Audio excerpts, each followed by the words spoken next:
Perkenalkan, nama saya Valencia Maureen Jonathan dengan NIM 2411080406 dari kelas KOM 289SP.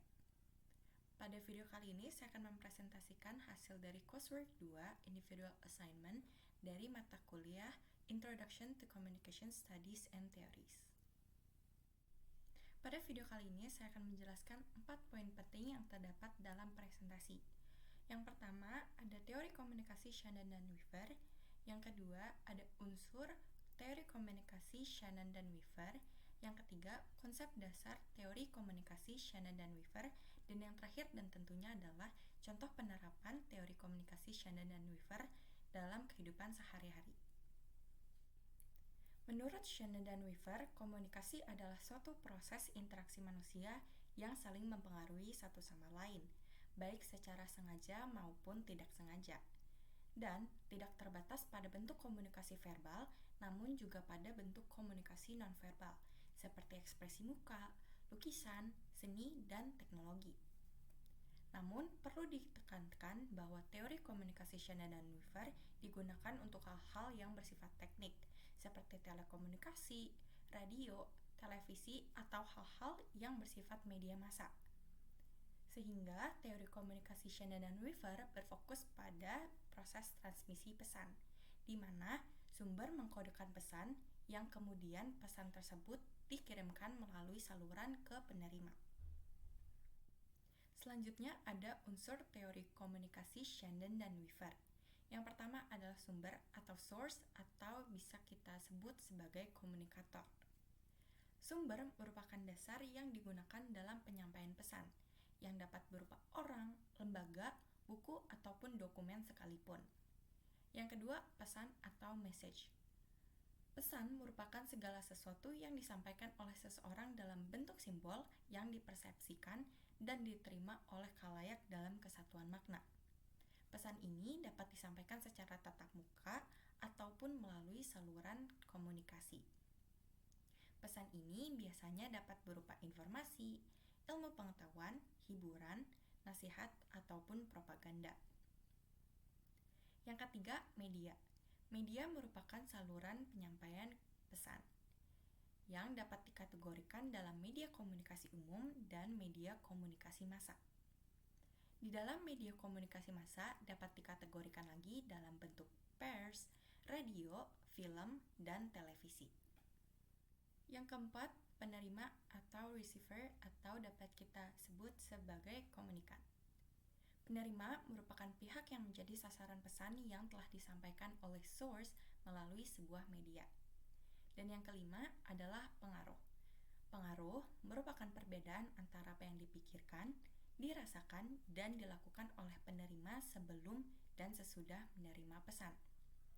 Pengaruh ini dapat bermacam-macam, seperti penguatan keyakinan, mendapatkan informasi baru, ataupun bahkan mempengaruhi sikap dan tindakan seseorang.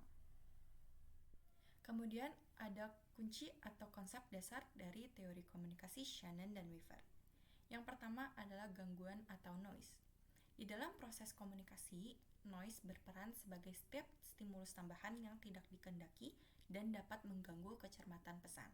Sehingga, untuk membuat sebuah komunikasi menjadi lebih efektif, kita perlu menghilangkan gangguan atau penyebab masalahnya, yaitu noise, yang dapat bersifat semantik, physical, psychological, maupun physiological. Kedua, entropi dan redundansi. Entropi merupakan ukuran ketidakpastian atau keacakan dari suatu sumber informasi. Contohnya, kita mendapatkan informasi bahwa besok terdapat acara yang sangat penting, namun kita tidak tahu acara apa dan apa yang harus kita lakukan, sehingga dibutuhkan redundansi yang merupakan ukuran pengulangan atau prediktabilitas dari suatu sumber informasi. Contohnya, besok merupakan acara reuni yang sangat penting yang akan dilaksanakan pada jam 10 pagi di tempat A dengan dress code baju SMA. Di mana dapat dikatakan bahwa semakin banyak gangguan atau noise yang diterima, maka diperlukan lebih banyak redundansi untuk menurunkan entropi relatif pesan. Seperti yang sudah saya jelaskan sebelumnya, teori komunikasi Shannon dan Weaver menekankan pada komunikasi yang bersifat teknik. Tentu, di era sekarang yang sudah semakin canggih, kebanyakan dari kita tentu menggunakan media sosial sebagai media untuk berkomunikasi dengan sesama, mendapatkan informasi, hingga mencari materi belajar. Sehingga contoh penerapan teori komunikasi Shannon dan Weaver dalam kehidupan saya sehari-hari adalah saya menggunakan Instagram, Twitter atau X, dan TikTok sebagai main social media saya.